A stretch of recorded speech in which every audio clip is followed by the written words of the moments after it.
All right, so this is going to be another movie review. This one's called The Invisible Man, 1933. This is going to be another Adrian recommendation.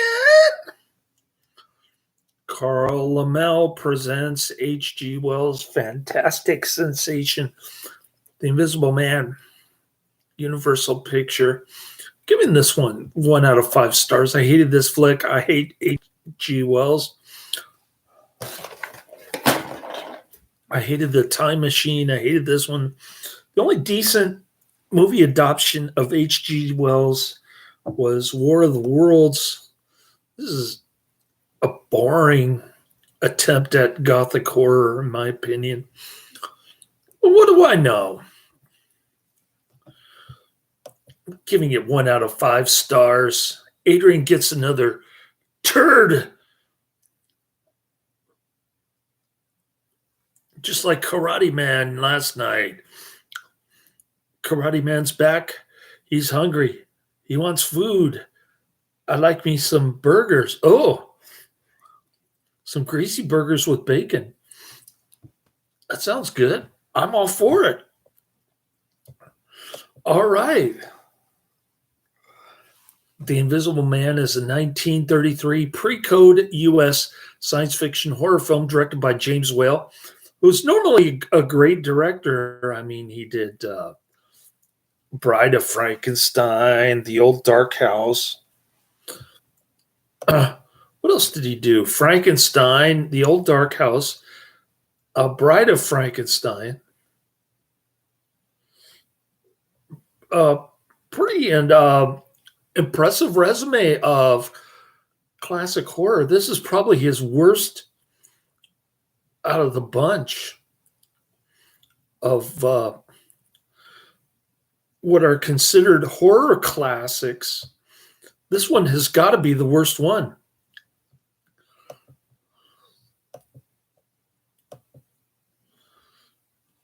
All right. The Invisible Man is loosely based on H.G. Wells' 1897 novel, The Invisible Man, produced by Universal Pictures and starring Gloria, Stuart, Claude Rains, and William Harrigan. I don't even recognize Claude Rains' voice. He plays the Invisible Man, and it doesn't sound like Claude Rains. The film involves a stranger named Dr. Jack Griffin Rains, who is covered in bandages and has his eyes obscured by dark glasses, the result of a secret experiment that makes him invisible. Taking lodging in the village of Ipping, never leaving his quarters, the stranger demands that the staff leave him completely alone until his landlady and the villagers discover he is invisible. Griffin goes to the house of his colleague, Dr. Kemp. William Harrigan, and Griffin tells him of his plans to create a reign of terror. His fiancée, Flora Cranley, very comely looking Gloria Stuart, the daughter of his employer, Dr. Cranley, played by Henry Travers, soon learned that Griffin's discovery has driven him insane, leading him to prove his superiority over other people by performing harmless pranks at first and eventually turning to murder. The Invisible Man was in development for Universal as early as 1931 when Richard L. Shayer and Robert Flory suggested that Wells' novel would make a good follow-up to the studio's horror film hit Dracula. Universal opted to make Frankenstein in 1931 instead, also directed by James Whale. This led to several screenplay adaptations being written and a number of potential directors, including Flory, E.A. DuPont, Cyril Gardner, and screenwriters John L. Barterson, Preston Sturges, and Garrett Ford, all signing on to develop the project intended to be a film for Boris Karloff. Following Whale's work on The Old Dark House starring Karloff and The Kiss Before the Mirror, Whale signed on, and his screenwriting colleague R.C. Sheriff developed a script in London. I've got to see The Kiss Before the Mirror. Production began in June 1933, and it ended in August with 2 months of special effects work done during the end of filming. So we've got production company Universal Pictures Corp., distributed by Universal Pictures Corp., release dates October 31st, 1933 in Greeley, and November 13th, 1933 in the United States as a whole. Running time 70 minutes. Good, thank God. Country, United States, language, English, and budget, $328,033. That's a lot of dough in 1933. Oh, by the way, Karate Man is in the chat room. Of course, he has no interest in discussing Gothic horror from the early 30s. He's more interested in hamburger. Hamburger. All right.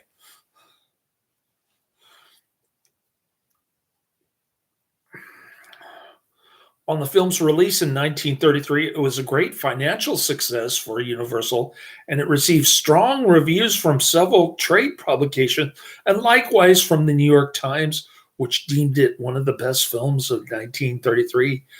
Lamestream. The film spawned several sequels, which I'm interested in, that were relatively unrelated to the original film in the 1940s. The film continued to receive praise on reevaluations by critics such as Carlos Clarence, Jack Solomon, and Kim Newman, as well as being listed as one of their favorite genre films by filmmakers John Carpenter, Joe Dante, and Ray Harryhausen. In 2008, The Invisible Man was selected for the United States National Film Registry by the Library of Congress as being culturally, historically, or aesthetically significant. Now, that is usually the kiss of death when it comes to lamestream movies. That last part I just read. On a stormy night, a stranger, his face swathed in bandages and his eyes obscured by dark goggles, takes a room at the Lion's Head Inn in the English village of Epping in Sussex. The man demands to be left alone. Later, the innkeeper, Mr. Hall, is sent by his wife to evict the stranger after he has made a huge mess in his room while doing research, and he has fallen behind on his rent. Angered, the stranger throws Mr. Hall down the stairs, practically broke his neck. Confronted by a policeman and some local civilians, he removes his bandages and goggles, revealing he is invisible. Laughing maniacally, he takes off his clothes, making himself completely undetectable while naked, and he drives off his tormentors before fleeing into the countryside. He must be very cold, naked. I think his testicles are frozen because it's snowing outside. The stranger is Dr. Jack Griffin, a chemist who discovered the secret of invisibility while conducting a series of tests involving an obscure drug called monocaine. Flora Cranley, Griffin's fiancée and the daughter of Griffin's employer, Dr. Cranley, played by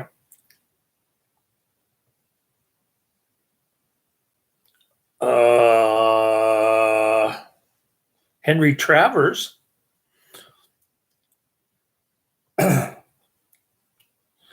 becomes distraught over Griffin's long absence. Cranley and his other assistant, Dr. Kemp, search Griffin's empty laboratory, finding only a single note in a cupboard. Cranley becomes convinced when he reads it. The note has a list of chemicals, including monocaine, which Cranley knows is extremely dangerous. An injection of it drove a dog mad in Germany. Griffin, it seems, is unaware of this. Cranley deduces Griffin may have learned about monocaine in English books printed before the incident that describe only its bleaching powder. On the evening of his escape from the inn, Griffin turns up at Kemp's home. He forces Kemp to become his visible partner slave in a plot to dominate the world through a reign of terror, beginning with a few murders here and there. They drive back to the inn to retrieve his notebooks on the invisibility process. Sneaking inside, Griffin finds a police inquiry underway, conducted by an official who believes it is all a hoax. After securing his books, Griffin angrily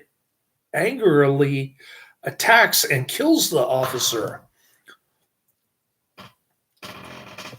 It didn't look like a very convincing kill to me.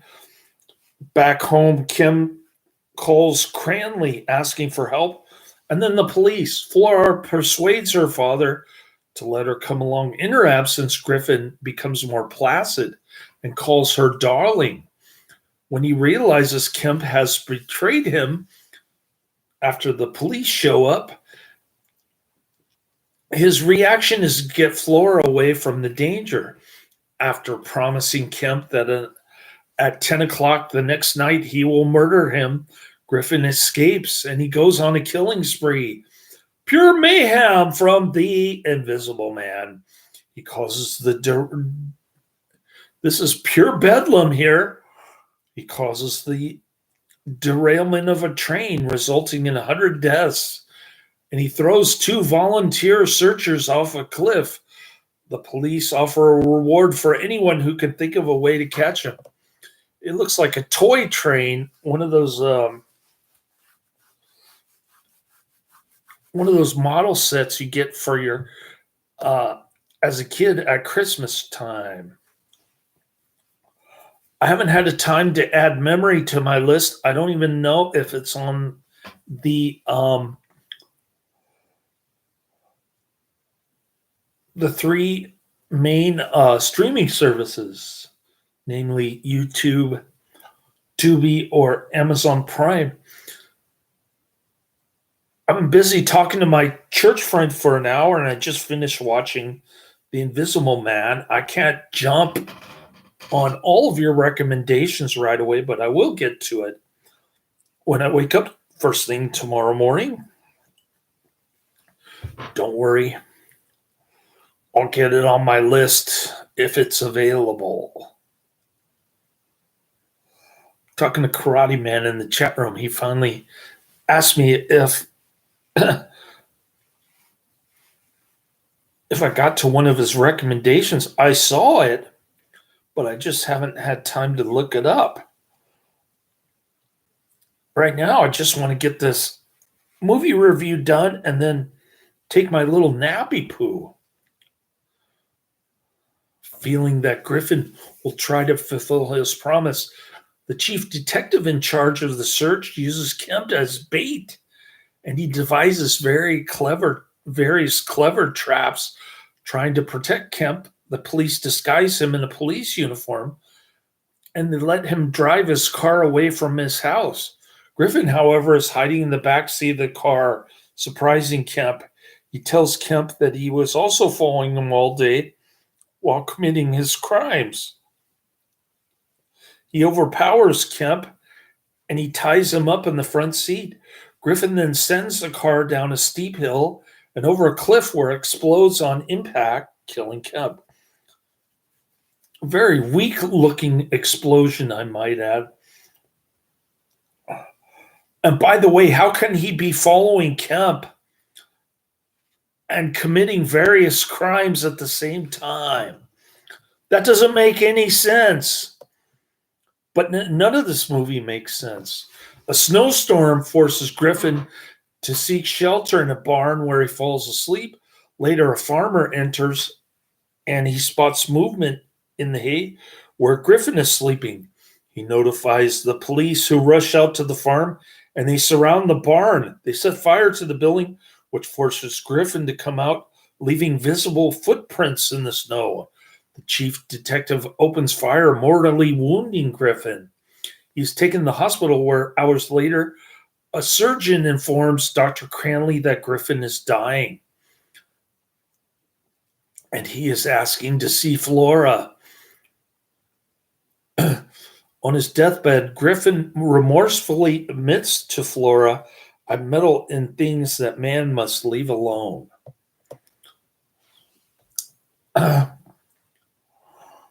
So I guess H.G. Wells is talking about, he's basically a Luddite, and he's saying that advances in science are necessarily a bad thing that lead to murder. I guess that's H.G. Wells' point. I don't know. I don't know what the purpose of this movie is. I have no idea. And I don't care. Gloria Stuart in 1933 looks yummy. I don't want to see what she looks like in 2025. Cast sourced from the Universal Horrors. Got Claude Rains, Henry Travers, E. Clive, Dwight Frye, John Carradine is not listed on here, but I think he makes a couple cameos. Following the success of Dracula 1931, Richard L. Shire and Robert Florey suggested to Universal Pictures as early as 1931 that an adoption of H.G. Wells' The Invisible Man would make a suitable follow-up. Running out of ideas already. Both Carl Laemmle and Carl Laemmle Jr. opted to make a film adoption of Frankenstein in 1931 instead. Now that was a smart move. While Frankenstein was shooting, Universal bought the rights to The Invisible Man from Wells on September 22nd, 1931 for $10,000. He demanded script approval from Universal. Universal had purchased the rights to the Philip Wiley 1931 novel, The Murderer Invisible, intending to lift some of the more gruesome elements from it to incorporate into Wells' story. The director first set up for the project was James Whale, whom Laemmle Jr. had great faith in, and for good reason. He had directed R.C. Sherriff's play Journey's End in London and New York, and the 1930 film Journey's End. There's another movie I've got to see. Following the release of Frankenstein, which would break box office records across the United States, Universal had the film star Boris Karloff signed to a 5-year contract. On December 29, 1931, the Los Angeles Record stated that Karloff's next film would be The Invisible Man. By January 28, 1932, Whale had left the project wary of being tagged as a horror director. This left Karloff as the only cast member of a film with neither a script nor a director. The first director set to replace Whale was Robert Florey, whose film Murders in the Rue Morgue was released in February 1932. Now that's a great movie, Murders in the Rue Morgue. By April 9th, Florey had a draft of The Invisible Man co-written with Garrett Ford, who also contributed to the scripts of both Dracula and Frankenstein. Based mostly on Wiley's The Murderer Invisible, their outline included plot elements such as invisible octopus, invisible rats, and blowing up of Grand Central Station. Unwilling to wait while Florey worked out the script and the film's technical difficulties, Universal made The Old Dark House, 1932, Karloff's next feature with Whale as a director. That's a great film. Adrian said he was going to check out The Old Dark House. Now that film is excellent. Whale had decided to return to horror features following the financial failure of his film The Impatient Maiden, 1932. I've got to check that one out. By June 1932, producer Sam Bischoff left Universal to set up his own independent studio. Florey accepted Bischoff's invitation to join him, and Florey also left Universal by June 6th. John L. Balderston, whose name had appeared in the credits of Dracula and Frankenstein, submitted a screenplay for The Invisible Man in collaboration with the film's new director, Cyril Gardner. This was Balderston's third attempt at the script, based primarily on Wiley's novel. In mid-1932, Universal writers John Huston and studio scenario editor Richard Schayer attempted new treatments for the film.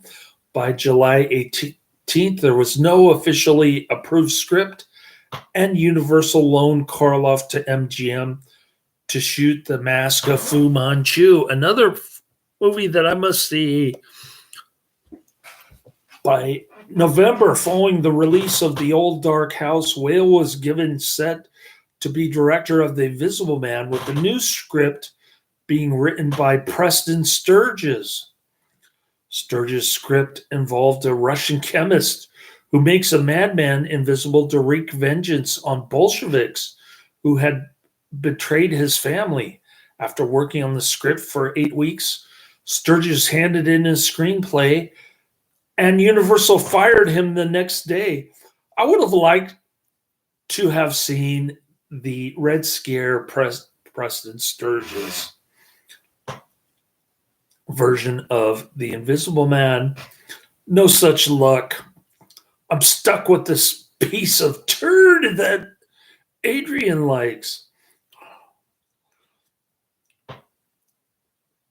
Sheriff describes Sturges' draft as a sort of transparent scarlet pimpernel. On November 5th, it was reported that Karloff was to star in a film titled The Wizard, to be directed by E.A. DuPont, while Whale would film Karloff in The Invisible Man in early 1933. Whale had also written his own treatment for the film, which is described by historian Gregory Mank as inspired by both The Phantom of the Opera and Dr. Jekyll and Mr. Hyde, interjected with the religious touches like those in his films Frankenstein and The Old Dark House. Man, that would have been an awesome movie if they had allowed the James Whale script or the Preston Sturges script. Either one would have been awesome. After Wells rejected this draft, Whale left The Invisible Man again, for good reason. On January 17th, 1933, Universal reported a loss of $1,250,283 in 1932, and they planned to shut down for 6 to 8 weeks after current productions had finished shooting. While Whale directed The Kiss Before the Mirror, 1933,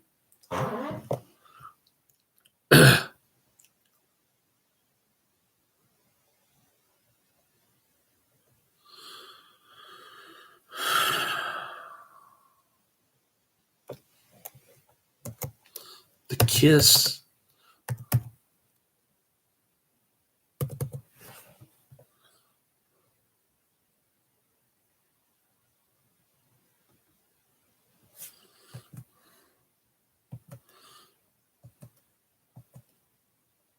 Before the Mirror is one of those that I wanted to see earlier, that I mentioned earlier in this video. E.A. DuPont's project, The Wizard, was never filmed. Bummer. We want to see The Wizard. and he became the next person set to direct The Invisible Man.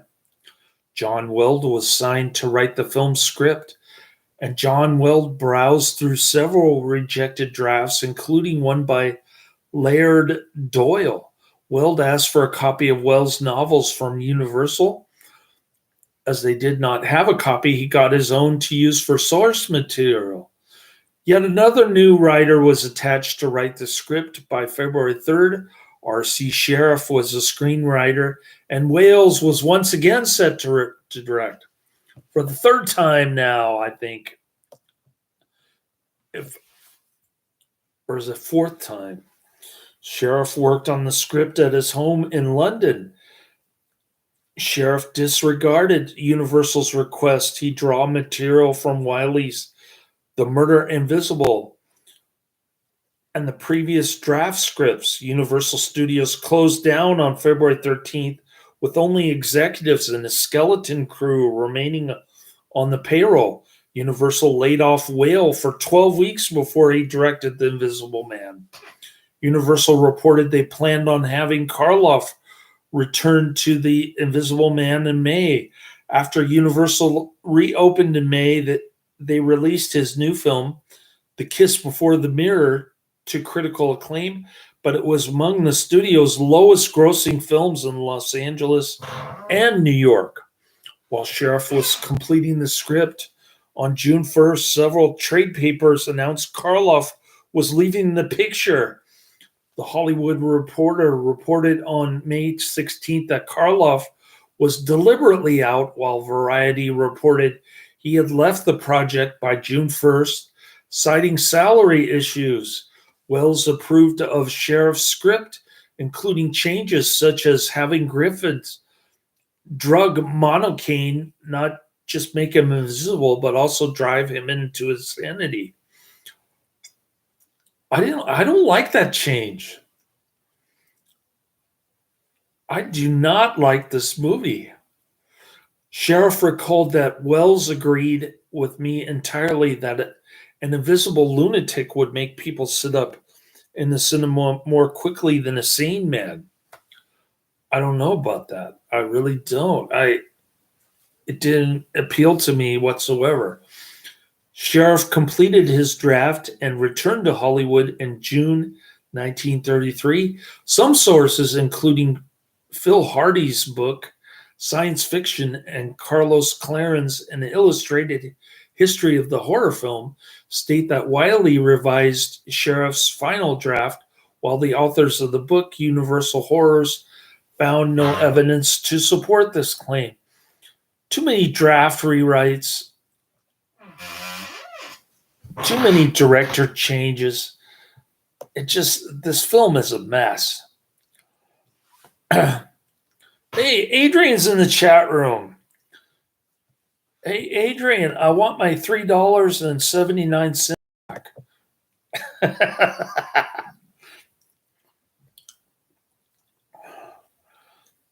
I'm going to look for the return of The Invisible Man and the television show. But I'll get to that later.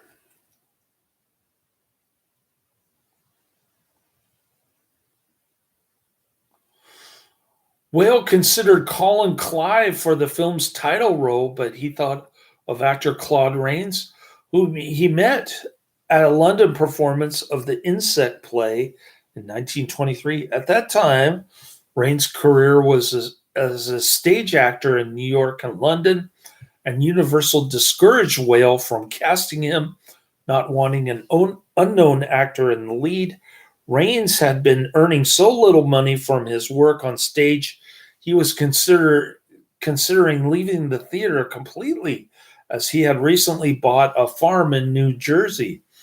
Whale had tracked down a screen test Rains had done for a bill of divorcement, which Rains later described as terrible, saying he was all over the place. I knew nothing about screen technique, of course, and just carried on as if I was in an enormous theater. When I saw the test, I was shocked and frightened. After viewing the screen test, Whale wanted Rains as the lead, and Whale had him do another reading of the scene where Griffin boasts to Dr. Kemp of his plans to rule the world. Universal approved of the screen test and signed Rains for a 2-picture deal, including top billing in The Invisible Man. While filming, Rains asked Whale to let him act more emotionally, asking him if he could try to express something with his eyes. Whale replied, "But Claude, old fellow, what are you going to do it with? You haven't any face." Whale did not fully diverge the details of the role to Rains, but Whale sent him into his studio labs to prepare for special effects, where molds and casts of its head were made.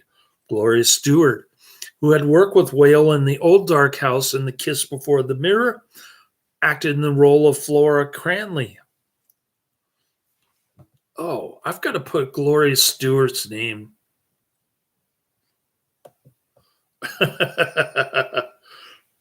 Adrian's going to pay me in crypto? I'm just playing with you, Adrian. You don't have to pay me in crypto. But thanks for the offer, though. So we'll put Gloria Stewart in here.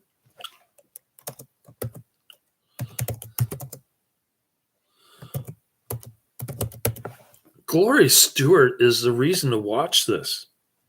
She's the only reason.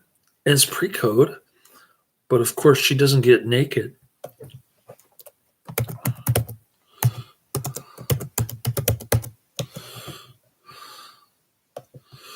Because even pre-code doesn't have nudity unless we're talking Child Bride or one of those dirty movies. All right.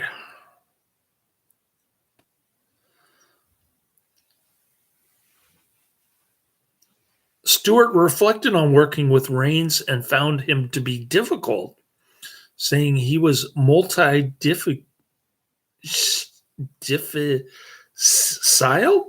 He's an actor's actor, and he didn't really give. The role of Dr. Arthur Kemp was set for Chester Morris. He left the project when he learned it was unflattering. William Harrigan was cast as his replacement. He worked with Rains in the 1932 stage version of The Moon in the Yellow River. Other actors cast in the film were on the verge of Hollywood success, including Walter Brennan, playing a man whose bicycle is stolen. I better put Walter Brennan's name.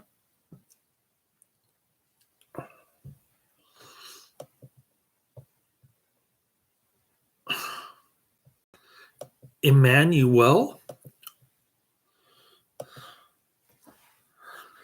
All right. So Adrian is asking about Emmanuel. I've got Emmanuel and Rio, 801 on my list, 2003. I've got Emmanuel's Intimate Encounters from 2000. Why do you keep asking me that every year? I get the same question. When are you going to review Emmanuel? Well,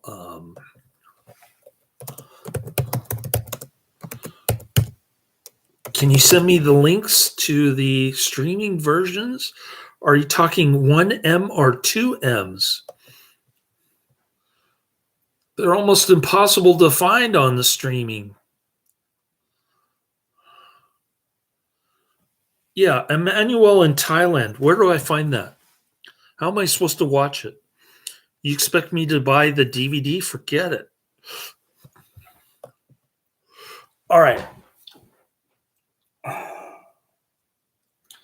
The role of Dr. Arthur Kemp was set for Chester Morris. He left the project when he learned it was unflattering. William Harrigan was cast Oh, all right. Other actors cast in the film were on the verge of Hollywood success, including Walter Brennan playing a man whose bicycle is stolen, and John Carradine as an informer. I think I saw John Carradine twice in this movie.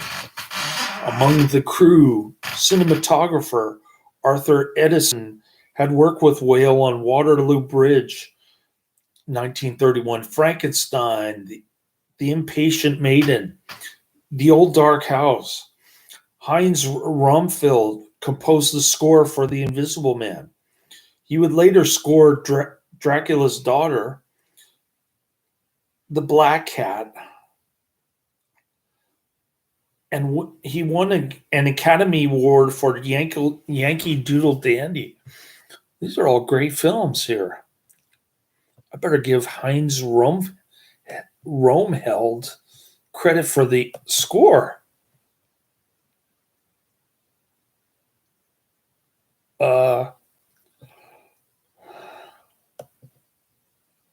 Heinz Romheld, if I could.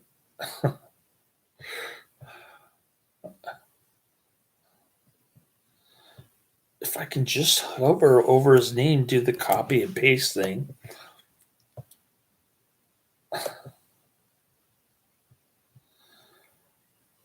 Yeah, Adrian, none of those movies that you mentioned are on streaming.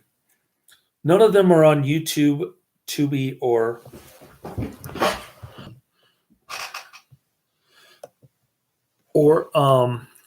Amazon Prime. Maybe it's different in Australia, but I'm just talking about from my perspective. You keep asking me that same question over and over every year. You want me to review Emmanuel films that don't exist or that they're not on streaming. I'm not going to buy the DVDs.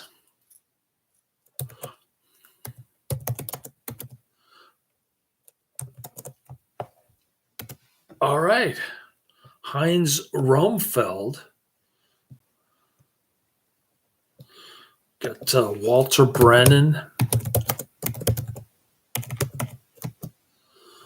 Heinz Rumheld.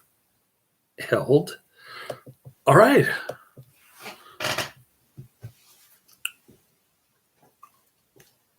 Romheld was a former concert pianist and conductor who had impressed Carl Laemmle with his accompaniment to screenings of the 1925 film The Phantom of the Opera, the great Lon Chaney flick. Romfeld left Universal in 1931, but he returned to score The Invisible Man. The film's score is only heard in the opening, during the last 7 minutes of the film, and while the closing credits run. The film's score was recycled in later Universal productions, common practice during the 30s. The music is heard again in Werewolf of London, 1935, The Black Cat, and the two film serials, Flash Gordon, 1936, and Buck Rogers, 1939. Principal photography of The Invisible Man began at the end of June 1933, and it concluded in late August. All of the special effects shots were filmed in what Gloria Stuart recalled as in utmost secrecy during production. The special effects work took another 2 months to complete. Universal Press clips falsely claimed that the invisibility effects were optical effects done with mirrors. Whale worked closely with John P. Fulton on the film's special effects. Fulton revealed how the effects were done in the September 1934 issue of American Cinematographer, stating that they had been shot against a completely black set with walls and floors covered in black velvet to make it look non-reflective. The actor was then covered head to foot with black velvet tights and he wore whatever clothes he required for the scene. With this negative, a print was made and a duplicate negative was made to serve as mats for printing. Then with an ordinary printer, they made a composite, first printing off the positive of the background in normal action, using the negative mat to mask the area where the Invisible Man was to move. Fulton said the principal difficulty of this was matching the lighting on the visible close shot with the general lighting used in the scenes, and fixing small imperfections such as the scenes with eye holes, which were touched up in the film frame by frame with a brush and opaque dye. John P. Fulton wrote, "We photographed thousands of feet of film and many takes of the different scenes, and approximately 4,000 feet of film received individual handwork treatment in some degree, making approximately 63,000 frames which were individually retouched in this manner. For other scenes where Raines is unwrapping the bandage from his head, for the villagers, Raines' own head is hidden below his collar, and the bandages are being taken off a thin wire frame. Other effects involving props moving by themselves are done with wires pulled by booms or dollies."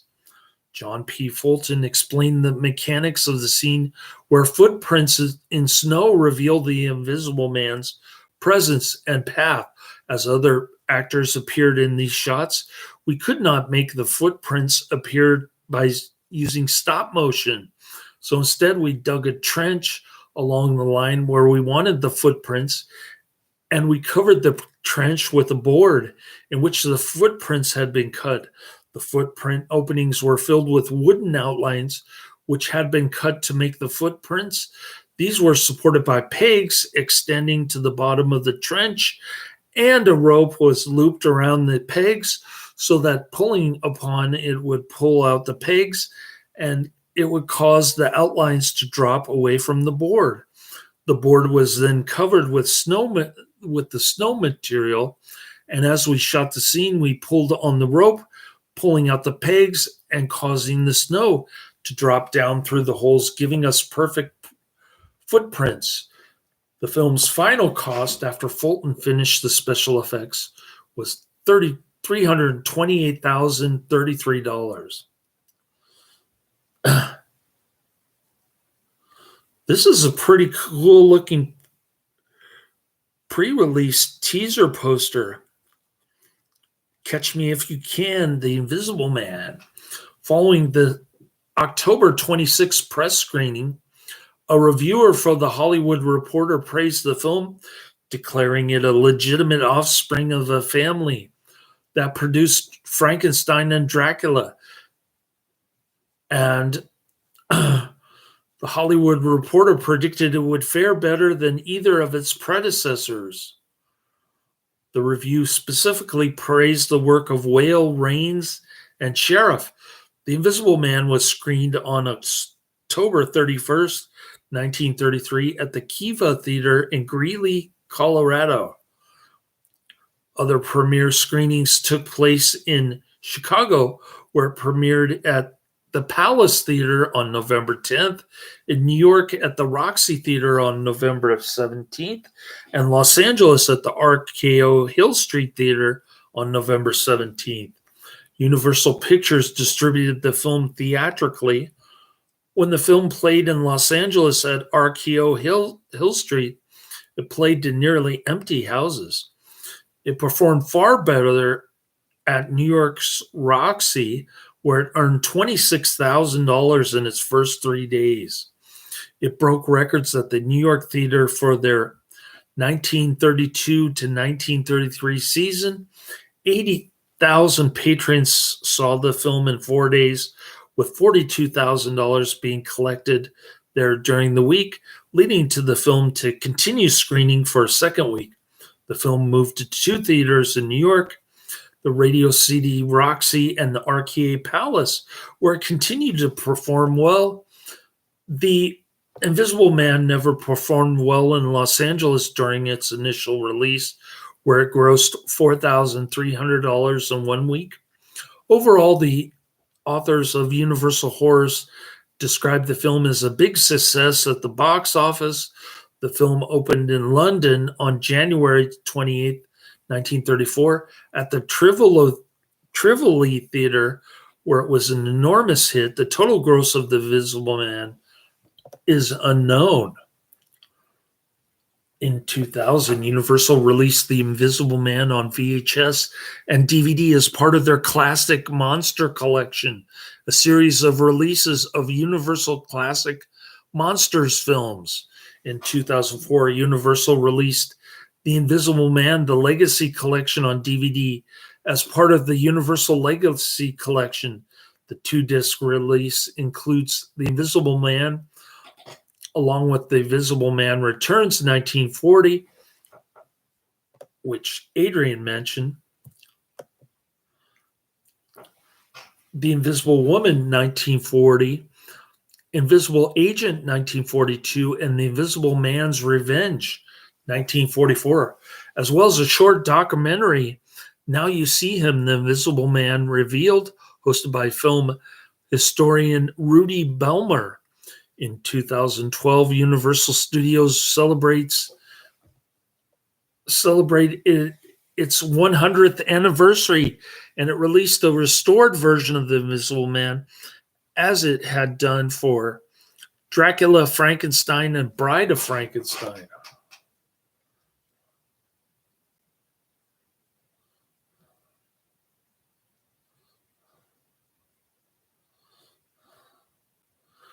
Wolf, okay. Now Adrian is trying to get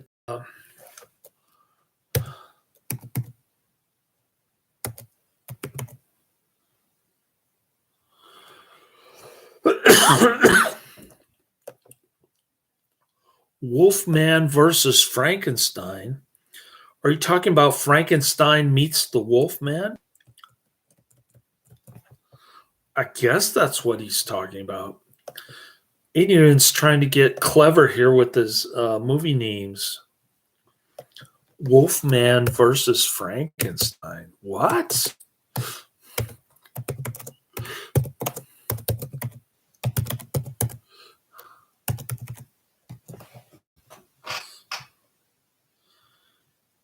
It's called Frankenstein Meets the Wolfman, not Wolfman versus Frankenstein.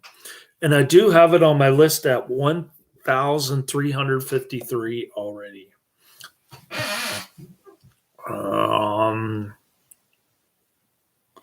Universal engaged Technicolor Creative Service to prepare a new print combined with Universal's preservation acetate dupe negative and a nitrate dupe found at the British Film Institute. This new print featured long missing frames and a digital repair of scratches, stains, and improved sound. In the same year, The Invisible Man was released on Blu-ray as part of the Universal Classic Monsters, the Essential Collection box set, which includes 9 films from the Universal Classic Monsters series. The film received a standalone Blu-ray release in 2013, followed by a 6-film release of the films in the Invisible Man series in a complete legacy collection on Blu-ray. Universal Pictures Home Entertainment released the film on 4K Ultra HD Blu-ray on October 5th, 2021. Mordaunt Hall of the New York Times and the critic credited as Char in Variety commented on the originality of the material, with Hall finding the film to be a remarkable achievement that surprised him that it was not attempted earlier. Char reflected on this, stating it brought something new and refreshing in film frighteners. I didn't think it was too terribly frightening. Claude Rains is a tiny man. And when you see Claude Rains in the movie credits now, you think, why is this guy so tall when he's removing the bandages from his face? It's because Claude Rains face was inside his jacket.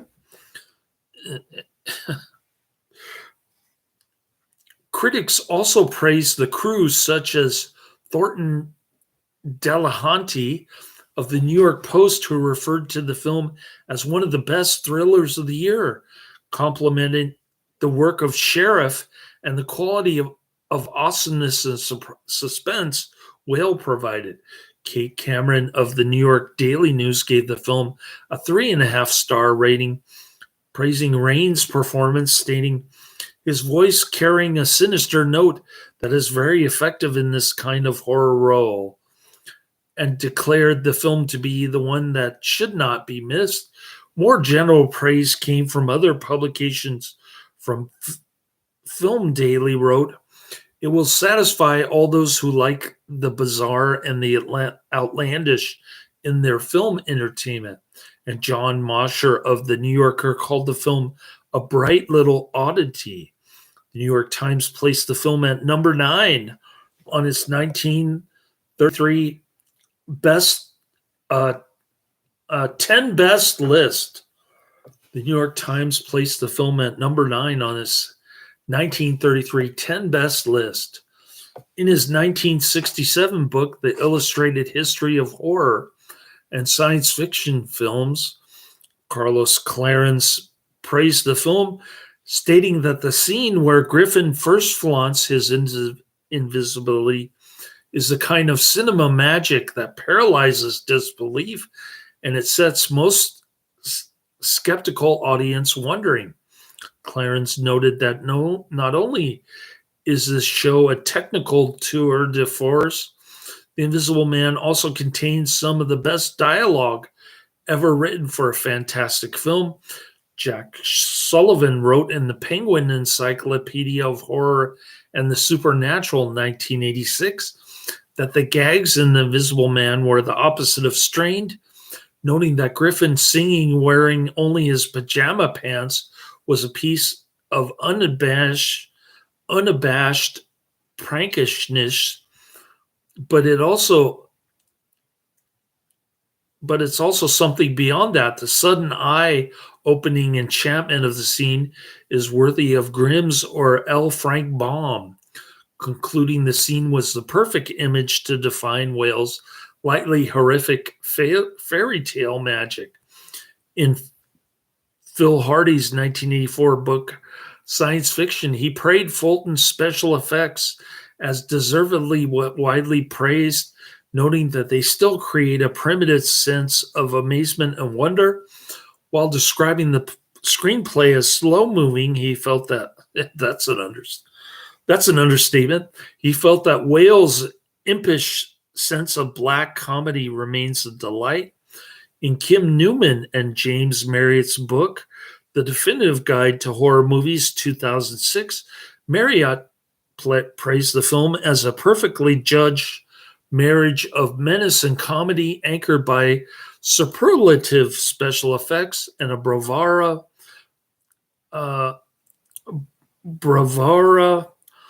performance from Rains. Newsom praised the special effects in the film, declaring that special effects genius John P. Fulton, accomplished with 1930s technology, was certainly on par with anything in 1992's Chevy Chase vehicle, Memoirs of an Invisible Man. 1992. Newman also praised Rains' role as Griffin, noting the expressive gestures as vital to his performance and his terrific voice, velvety with a sly twist, perfect for those wonderful mad scientist speeches. Newman concluded in his 5-star review of the film in Empire that if you set aside Frankenstein as more of a horror film and King Kong 1933 as a fantasy, The Invisible Man is the first truly great U.S. science fiction film. So this gets into, okay, are we calling it science fiction or are we calling it horror? Or is it both? Retrospective response to the film includes it being listed on several best of genre lists. In the book, the Variety Book of Movie Lists, The Invisible Man is listed among the best films of certain genres by artists in their respective fields. This included directors Joe Dante, Best of Horror, John Carpenter, Best Science Fiction, where he referred to the film as brilliant, and Ray Harryhausen, Best of Fantasy, where Harryhausen stated that where do science fiction and so-called horror films begin and fantasy films leave off?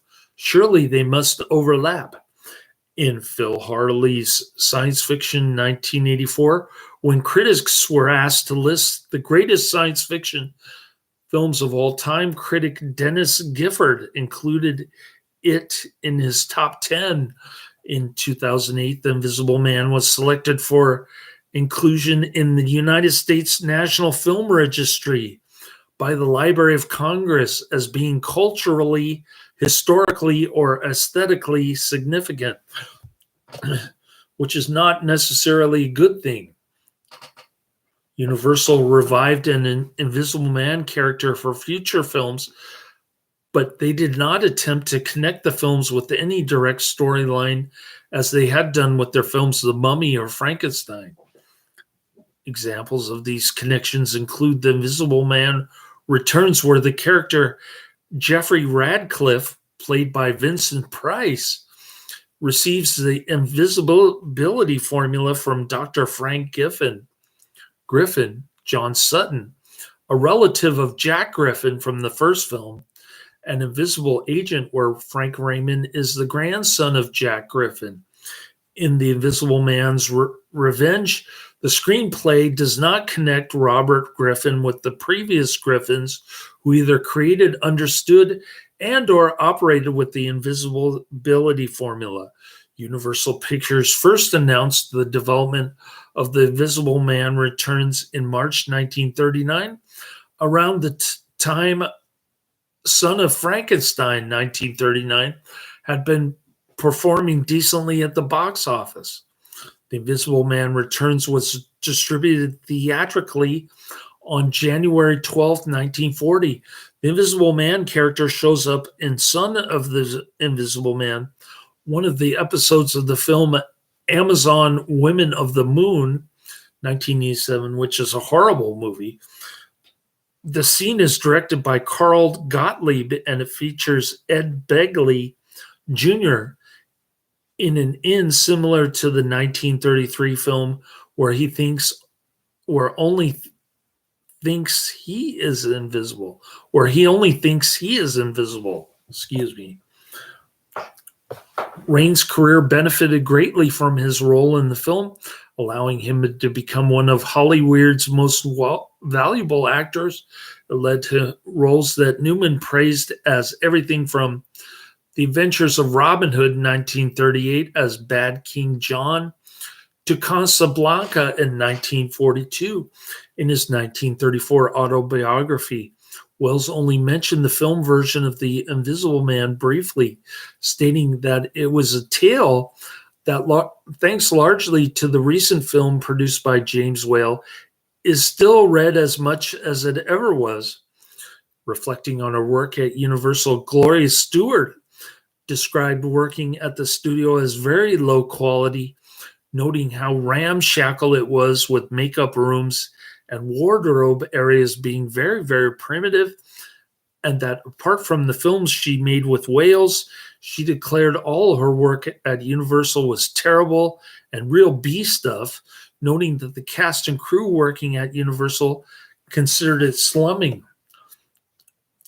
Unlike other Universal properties, The Invisible Man did not receive any immediate remakes such as those done by Hammer Film Productions. A remake of The Invisible Man entered development as early as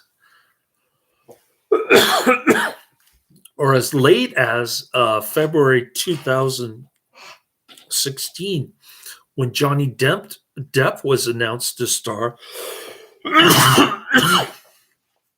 in the remake, with Ed Solomon writing the film's script and Alex Kurtzman and Chris Morgan as the producers.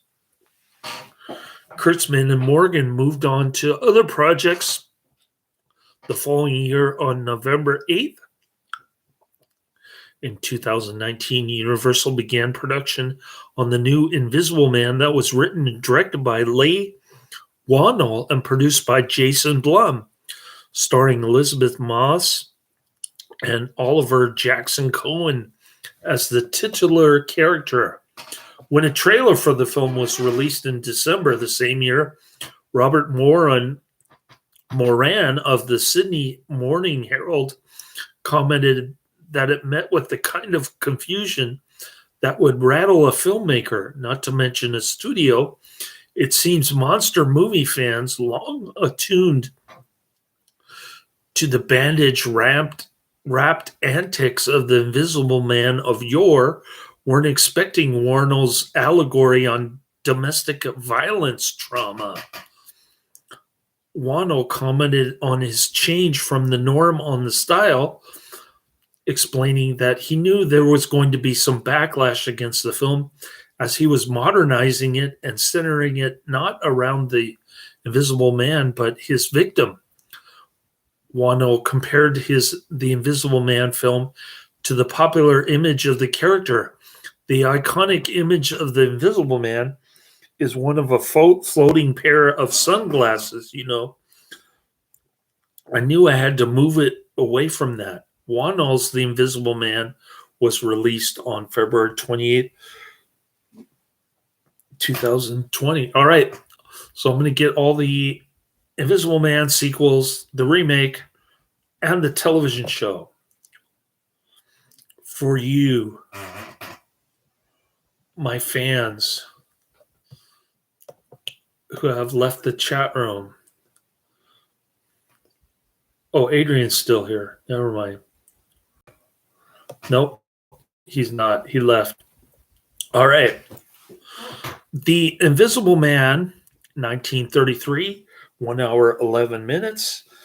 Gets a whopping 7.6 out of 10 on IMDb, 42,000 ratings. So somewhat popular, not anything crazy, but 7.6 is crazy. Lamestream. A scientist finds a way of becoming invisible, but in doing so, he becomes murderously insane. More like this. Bride of Frankenstein, Frankenstein the Wolfman, and the Mummy. On the DVD short documentary, Claude Rains' daughter, Jessica Rains, tells of a time when her father brought her to see a re-release of this movie in the theater in Pennsylvania in 1950. It was bitterly cold and his face was completely covered by a hat and scarf. When he spoke to ask for the tickets, the attendant immediately recognized his voice, and the attendant wanted to let him in for free. Rains was quite upset at this, and he demanded that he pay full price. Though the music at the pub comes from a coin-operated player piano, it, along with everyone talking in the pub, stops short at the startling arrival of the Invisible Man. The Invisible Man is quoted as saying, "We'll begin with a reign of terror, a few murders here and there, murders of great men, murders of little men. Well, just to show we make no distinction. I might even wreck a train or two. Just these fingers around a signal man's throat. That's all." What is his obsession with destroying trains anyway? Claude Rains is the only actor in the film whose character is identified in the credits. The roles the other actors play are not identified, even though the cast is listed twice at the beginning and at the end. Rains is billed as the Invisible One in the opening credits and as the Invisible Man in the closing credits. When the film was released to home video, Universal Studios replaced a snippet of music heard on the radio when Dr. Kemp is reading a newspaper in his house and the Invisible Man enters through a set of French doors. Universal was unable to secure the rights for the original music, and they replaced it, covering the original sound effects, the sound of the newspaper and the door latch in the process. The original music and missing sound effects were restored to the 2012 Blu-ray audio. This was featured in Sherlock Holmes and the Voice of Terror, 1942. Soundtracks La Rosita, 1923, uncredited music by Gustav Heinchen. All right.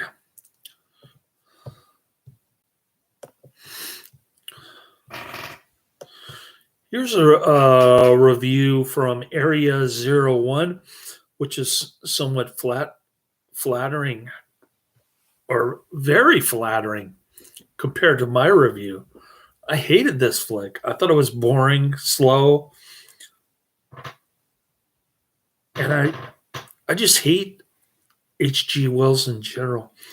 Like I said, the only decent H.G. Wells adoption, in my view, is War of the Worlds.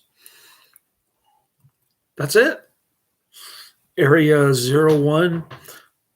This one's dated November 12th, 2002. There's no rating on this, but the title, it kind of tells you what direction this thing is going. The title on IMDb is Classic Invisible Man. Writing about 30s black and white movies can be difficult, as they need to be considered in light of the era of the films were made.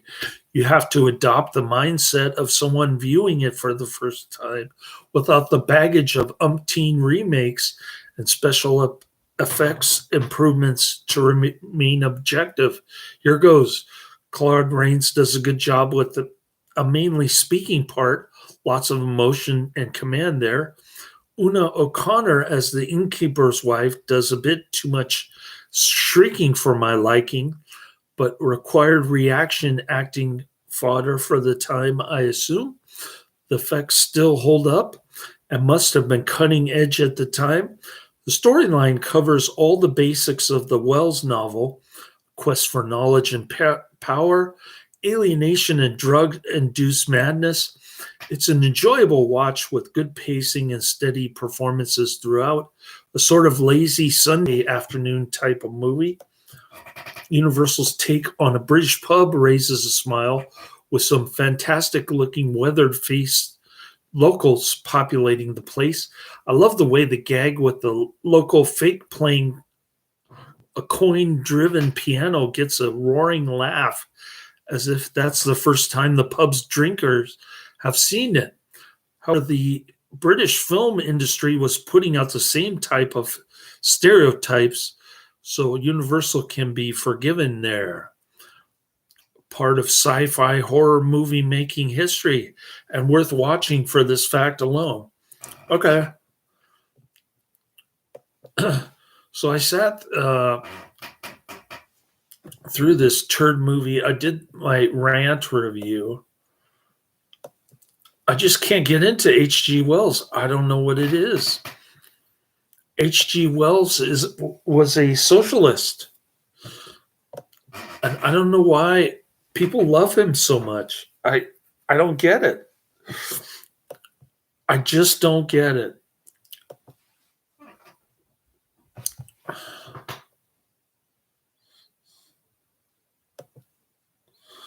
All right.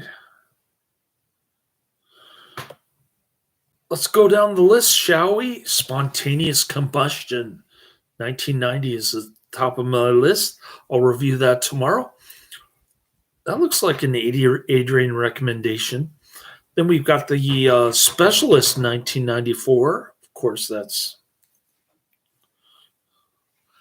Karate Man recommendation. And then we've got To Catch a Thief 1955, which is my own pick. It's mine. All right. Well, that was a long review.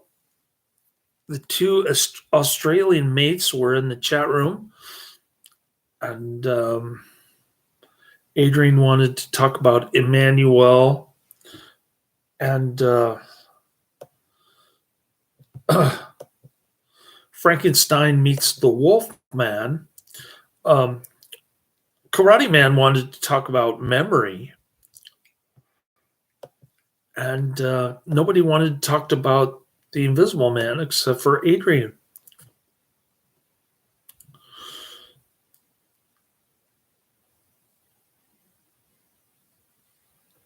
And he didn't even talk about the original. He talked about the television show and the sequel, which I already knew about. All right. Adrian here trying to catch me off guard like I don't know what I'm doing. But actually, it was Karate Man who caught me off guard because I haven't had a chance to look at memory yet. Karate Man is on this Liam Neeson kick. I'm in the right now. I'm in the Sylvester Stallone kick from 2 years ago. I don't know about Judge Dredd or The Specialist or Assassins, but I'm not particularly looking forward to it.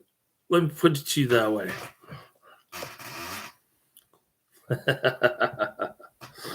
We'll give Karate Man a hard time for choosing these 90s Stallone movies that he's so obsessed with.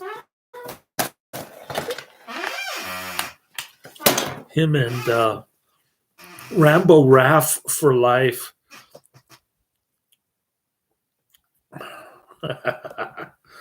Anyways. All right. I'm done beating up on Adrian's recommendation. I'm giving it 1 out of 5 stars. Skip it, Jeff Jaffe. You don't have to sit through an hour of me ranting to know that I'm giving this a 1 out of 5 stars. Laters.